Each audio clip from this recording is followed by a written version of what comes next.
Dan kalau kita perhatikan, nih pemain mirip deh dengan, bukankah ada sesuatu dalam kontrak mereka yang melarang spoiler? Sejujurnya saya ingin tahu mengapa kesalahan itu bisa terjadi. Terungkap juga nih guys bahwa sang aktor itu terdiam sejenak dan sedikit menitikkan air mata.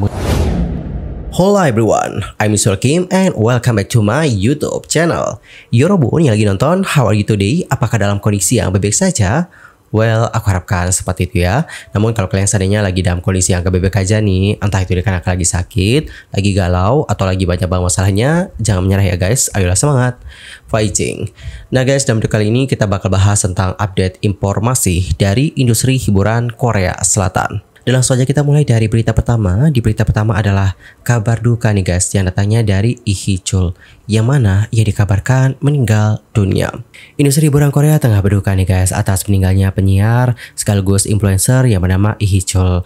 Kematiannya mendadak telah meninggalkan duka mendalam, terutama bagi rekan-rekan dekatnya, termasuk Punja dan juga Jinju. Lee-chul sendiri meninggal dunia pada tanggal 7 di saat menjalani perawatan di sebuah rumah sakit universitas di Seoul. Laporan menunjukkan bahwa kematiannya yang tiba-tiba adalah akibat serangan jantung. Ia juga telah dirawat di rumah sakit seminggu sebelumnya dikarenakan penyakit kronis, tetapi meninggal secara tiba-tiba. Hal ini juga diungkapkan oleh adik laki-laki mendiang melalui sosial medianya, di mana sang adik menuliskan, "Saudara kami yang selalu penuh energi dan cinta, tiba-tiba memulai perjalanan panjang ke surga pada tanggal 7 dikarenakan infark miokard. Ia menghargai dan memprioritaskan semua orang di sekitarnya, seperti halnya dia mengutamakan keluarganya. Meskipun ia tampak kuat, dia lebih lembut daripada orang lain. Bergabunglah dengan kami untuk memastikan bahwa perjalanan terakhirnya tidak sepi dan dipenuhi dengan keindahan. Kami tidak akan pernah melupakan hati yang berharga dari setiap dari kalian." Upacara pemakaman mendiang telah diatur di aula pemakaman Rumah Sakit Suncheon Hyungsul, dan upacara pemakaman akan dilaksanakan pada pukul 5 pagi tanggal 10 di krematorium Yeon Kota Suwon. Dan teman-teman, atas kabar duka ini, beberapa rekan-rekannya ataupun teman-temannya seperti penyiar Punja, Wang Bo, Sandara Park, hingga komedian Jinju menyampaikan bagaimana duka cita mereka. Paling simpel adalah Punja. Adapun Punja sendiri menulis di akun sosial medianya dengan mengatakan, "Opa Sol, salon kesayanganku Lee Hee-chul telah menjadi bintang di langit hari ini. Aku masih tidak percaya saat menulis ini, tetapi aku ingin berbagi ini dengan mereka yang mencintainya dan mereka yang mungkin belum mendengarnya. Mohon doakan agar ia menemukan kedamaian di tempat yang baik. Kepergiannya begitu tiba-tiba sehingga aku belum dapat menghubungi semua kenalan kita. Jika Anda mengirimku pesan langsung dengan informasi kontak Anda, aku akan memandu Anda ke rumah duka." Punja yang dikenal sebagai salah satu sahabat karib dari mendiang pernah tampil nih guys bersama dengannya di acara KBS 2 Mr. House Husband Season 2 pada bulan Agustus tahun lalu. Di acara itu ia memperkenalkan mendiang sebagai seorang opa yang sangat ia cintai dan seorang suami rumah tangga sejati di era ini. Saat itu Lee Hee-chul memperkenalkan rumahnya di Hanamdong kepada pemirsa, dan Punja memujinya dan mengatakan, "Ia telah merawatku sejak hari pertama kami bertemu. Dia seorang koki yang luar biasa. Meskipun menyebutnya hanya seorang koki saja rasanya kurang tepat. Dia juga memiliki kepekaan yang tinggi terhadap tren." Selain itu, ada juga aktor Jong Il-woo yang tidak bisa menyembunyikan kesedihannya mendengar berita meninggalnya mendiang Lee Hee-chul. Pada tanggal 8, sang aktor mengunggah foto potret dari Lee Hee-chul di media sosialnya. Ia lantas mengatakan, "My pretty brother, bagaimana jika kau pergi seperti ini? Tunggulah sebentar, mari kita bertemu lagi dan mengobrol. Terima kasih banyak, malaikat Lee Hee-chul." Lalu ada juga komedian Kim Yong-hee yang mengatakan, "Itu sangat mendadak, hatiku semakin sakit. Aku berdoa agar kamu beristirahat dalam damai." Dan guys, di tengah kabar duka ini, postingan terakhir dari mendiang di media sosial lantas menarik perhatian. Jadi diketahui lebih lanjut nih guys, bahwa pada tanggal 31 Desember tahun lalu, ia menuliskan, "Tahun 2024 begitu sulit sehingga saya sering bertanya-tanya, apakah boleh merasa seperti ini? Sejujurnya, ini adalah tahun yang sangat sulit bagi saya, baik secara mental maupun fisik. Namun, saya tahu bahwa kesulitan mengarah pada pertumbuhan, jadi saya akan menghadapinya dengan rendah hati dan juga tegas, serta menjalannya dengan rasa syukur. Saya akan menggunakan kesulitan ini sebagai pupuk untuk kesehatan saya.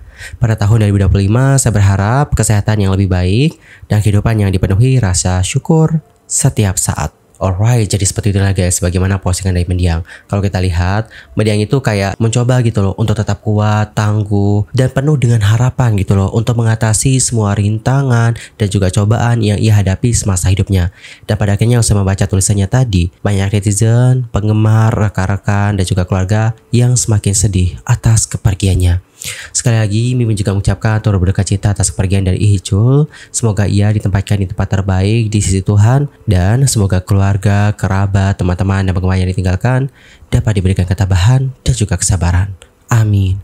Dan guys, kita akan lanjut ke informasi yang berikutnya. Kita bakal bahas tentang kontroversi postingan Park Gyu-young. Jadi guys, pada tanggal 8 Januari waktu keresetan yang lalu, Park Gyu-young itu membagikan foto di media sosialnya yang memperlihatkan dirinya mengenakan seragam pengawal berwarna merah muda yang ikonik. Dan dia juga tampak seperti sedang beristirahat di lokasi syuting.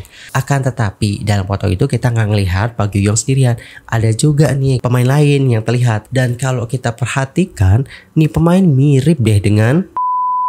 Tapi seperti yang kita ketahui nih, di Squid Game nggak jadi penjaga deh.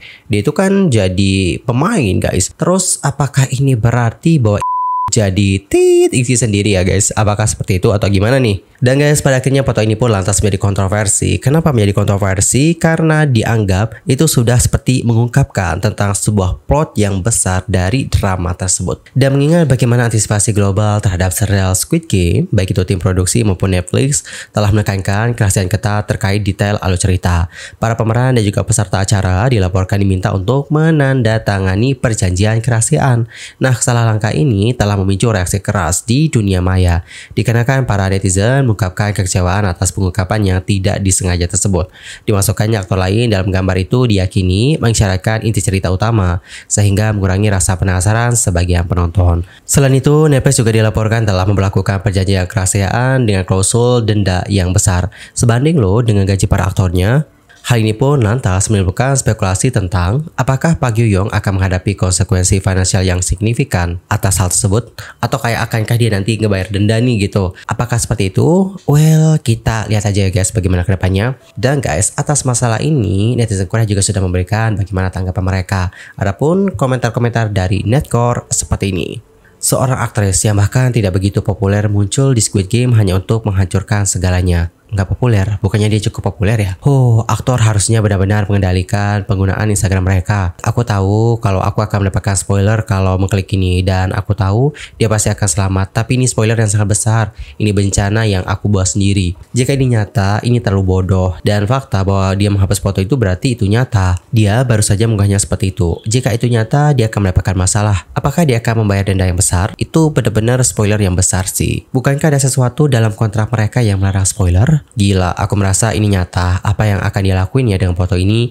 Jadi ini cara dia memutuskan untuk membuat dampak ya. Dan bahkan bukan dikarenakan aktingnya. Oke teman-teman, jadi seperti itulah bagaimana komentar-komentar dari para netizen. Intinya adalah banyak banget yang mengkritik Park Gyu-young dikarenakan hal tersebut, karena secara tidak langsung mengungkapkan gitu bagaimana elemen penting gitu dalam drama tersebut, atau kayak plotnya gitu loh. Jadi ini tuh ngebuat netizen jadi kayak aduh nggak penasaran lagi karena udah di spoiler begitu. Dan gimanakah berapa kalian rasa yang satu ini? Antar komennya di kolom komentar. Dan guys, masih berbicara mengenai Squid Game, belum lama ini salah satu aktornya yaitu Park Sung-hoon kembali meminta maaf nih guys atas bagaimana postingannya di Instagram beberapa waktu yang lalu. Lagi-lagi dikarenakan postingan ya. Waduh. Kayaknya kita emang benar-benar harus ekstra hati-hati deh kalau ngeposting something ya. Seperti yang sudah kita bahas di video ini, kita juga cukup bahas panjang lebar di video tersebut. Jadi untuk Park Sung-hoon itu seperti ngunggah video cover parodi dari Squid Game, tapi ini bukan parodi yang biasa. Ini tuh mengarah ke parodi yang plus. You know lah ya what I mean. Dan pada akhirnya ini pun lantas menjadi kontroversi guys. Bahkan ya guys, sampai-sampai nih sutradara dari Squid Game itu juga memberikan tanggapan. Ketika beliau ditanya tentang perasaannya terkait kesalahan yang dilakukan oleh sang aktor, sang sutradara mengatakan, bahkan selama season pertama, sejauh yang saya tahu, hal semacam itu juga muncul di luar negeri. Bukankah itu selalu terjadi pada karya-karya terkenal? Ini tidak menyenangkan, dan hal itu sepenuhnya merusak makna dari karya saya. Saya belum berbicara dengan Sung-hoon tentang masalah tersebut. Sepertinya ada seseorang yang mengirimkannya kepadanya, tapi saya belum mendengar bagaimana dia akhirnya mempostingnya. Sejujurnya, saya ingin tahu mengapa kesalahan itu bisa terjadi. Dan teman-teman, terbaru untuk Park Seo Hoon sudah kembali lagi nih meminta maaf. Jadi menurut laporan dari Korea Economic Daily, sang aktor menanggapi tentang kontroversi tersebut selama wawancara untuk Squid Game 2 di Netflix. Sebelum wawancara dimulai, dia menyatakan, "Saya datang ke sini dengan hati yang lebih berat dan lebih gugup daripada sebelumnya. Saya benar-benar minta maaf karena mungkin telah menyebabkan kerusakan pada produksi yang dibuat oleh kerja keras banyak orang, termasuk tim, staf, dan juga aktor." Dia juga lantas menjelaskan nih guys bagaimana situasi pada saat kejadian, di mana dia mengatakan, "Saya menemukan foto yang bermasalah di DM saat saya sedang terburu-buru keluar sekitar jam makan siang untuk menghadiri jadwal. Itu terjadi pada awal perilisan acara, dan saya pikir itu adalah foto yang mengejutkan dan dapat menimbulkan masalah. Saat bertukar reaksi acara dengan penyelenggara, saya rasa tidak sengaja mengunggahnya ke story saat saya mengirimkannya." Kemudian dia juga menegaskan nih guys bahwa dirinya tidak menonton video parodi tersebut. Lebih lanjut, ia menjelaskan, "Saya tentu saja tidak menonton video tersebut. Saya juga tidak memiliki akun lain. Jadi tidak benar jika saya mencoba mengunggahnya ke akun lain." Sementara itu terungkap juga nih guys bahwa sang aktor itu terdiam sejenak dan sedikit menitikkan air mata mengenai seluruh kejadian tersebut. Ia lantas mengatakan, "Saya merasa sangat menyesal dan menyalahkan diri sendiri atas ketidaknyamanan yang ditimbulkan oleh kesalahan saya. Saya akan melanjutkan karir aktif saya dengan berat hati, memperhatikan kata-kata dan tindakan saya sehingga hal seperti ini tidak akan terjadi lagi." Di sisi lain, Park Seo Hoon juga mengungkapkan guys bahwa dirinya belum sempat berbicara dengan sang sutradara. Ia pun lantas mengatakan, "Saya menelpon tetapi tidak dapat menghubunginya. Dia sibuk dengan banyak jadwal, jadi saya tidak dapat menghubunginya lagi. Saya merasa sebaiknya menghubunginya setelah masalah tersebut terselesaikan.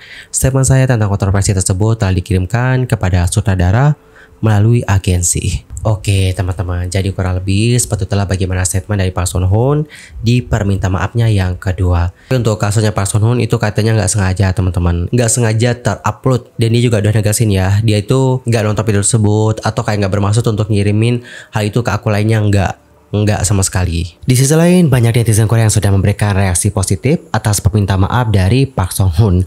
Di komunitas online Deku, beberapa netizen berkomentar, "Aku mendukungmu. Aku juga berpikir bahwa dia mempostingnya secara tidak sengaja dan tidak seperti dia melakukan DUI, melakukan HS bebas atau apapun. Aku rasa itu sudah cukup sekarang, meskipun tidak dapat dihindari bahwa citranya tercoreng. Ayo ya, ayo kita lakukan yang lebih baik sekarang. Dia bersikap seperti ini karena proyek berikutnya sedang dipertaruhkan. Dia seharusnya berterima kasih kepada mereka yang masih percaya. Temukan kekuatan, orang yang membencinya juga harus tahu batasnya." Dan gimanakah pendapat kalian atas masalah yang satu ini? Antar komen ya guys di kolom komentar. Anyway, cukup sekian untuk hari ini. I'm Silky pamit dan aku mohon maaf kalau ada kesalahan, baik itu dalam ucapan, sikap, tindakan, and everything. I'm so sorry banget. Dan mungkin ada kesalahan informasi, mohon koreksi ya guys. Sampai jumpa semuanya dan selamat beraktivitas. Goodbye everyone. By the way teman-teman, aku izin ya di akhir video ini untuk nge-affiliate produk-produk untuk para acne fighter. Kita mulai dulu dari facial foam ya guys. Kalau facial foam sendiri, kalian mungkin bisa pakai ini, JF yang anti acne. Kenapa aku menyarankan ini? Karena guys, di produk ini terdapat kandungan-kandungan yang benar-benar cocok banget untuk merawat kulit kalian yang berjerawat. Terus kalian juga mungkin bisa pakai serum ya. Kalau serum sendiri aku punya dua. Yang pertama adalah serum dari Clean Face yang Acne Care Serum. Dan serum ini juga benar-benar worth it banget ya guys. Kemarin ada tetangga aku yang beli produk ini. Usai memakai produk ini, dia mengatakan jerawatnya itu mengering. Makanya kemarin beliau juga repeat order. Dan itu adalah produk lokal ya. So aku ini adalah produk lokal sih. Udah halal juga. Dan harganya juga benar-benar murah banget guys. Di sekitaran 20 ribuan. Bahkan pas diskon di bawah 20 ribu. Terus serum yang kedua ini adalah serum dari Korea ya. Mereknya adalah Rojo Kiss. Ini tuh udah MUI dan juga udah halal ya guys. Dan sebenarnya baik yang Clean Face sama ini yang dari Korea ini, selain dapat mengatasi permasalahan yang wajah berjerawat, sama-sama juga dapat mencerahkan guys. Karena baik produk ini ataupun produk ini sama-sama mengandung niacinamide. Dan untuk yang jerawat mungkin kalian juga bisa cobain untuk maskeran ya. Masker pakai produk yang mengandung salicylic acid. Yang mana kandungan ini kan seperti yang diketahui itu dapat merawat kulit yang berjerawat. Salah satu masker yang mengandung salicylic acid adalah ini guys. Maskernya Glad to Glow yang mugwort ya, warna hijau ini. So gimana nih guys, tertarik untuk coba? Kalau tertarik kalian bisa cek tag produk.